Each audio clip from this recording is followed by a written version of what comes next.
We've delayed until now some special cases with string literals.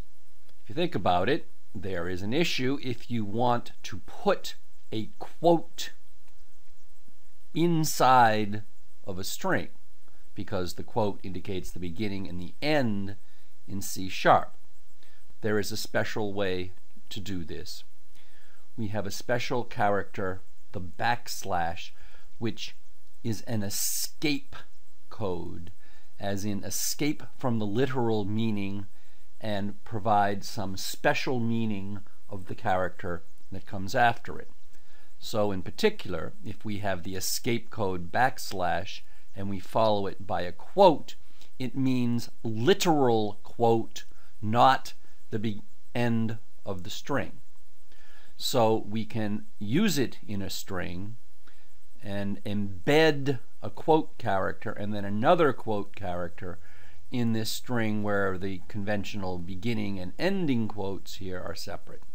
Here I illustrate it in C#, and here we have console.writeLine with this exact string, and notice that it produces a string. It drops the outer quotes, as we do in general when we do a console.writeLine, but it includes the embedded quotes that came after the backslashes.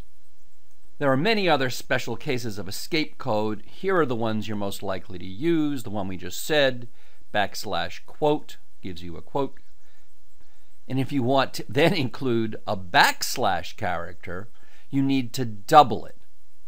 Doubling the backslash just gives you one literal backslash when it's printed out. And finally, you can indicate what corresponds to the enter key going on to the next line with backslash n. N is, of course, the first letter of a new line. Now here's another C# example. Windows directory paths use backslashes, which are annoying because you have to double them. Here I've got the double backslashes, but when I actually write out the line, they appear just singly. Here I'm using the backslash n in several places, and if I write this out, we get the A and then go on to the next line here, and then we get the BC, as you see here, and then we go on to the next line and the next line, and we finally get DEF, as you see here. There is an alternative notation called @ quoting, where you put an @ before the string literal.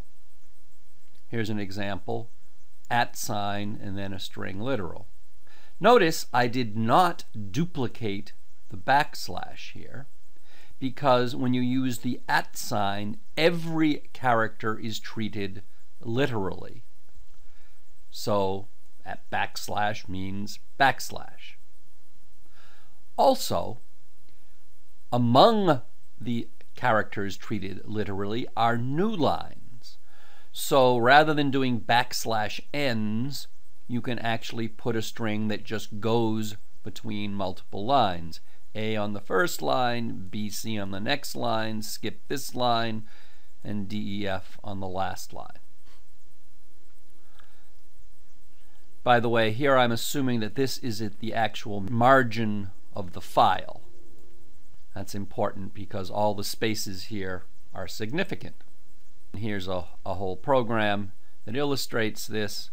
Here, as you see, the BC, DEF, the lines after where we start are all the way to the left margin.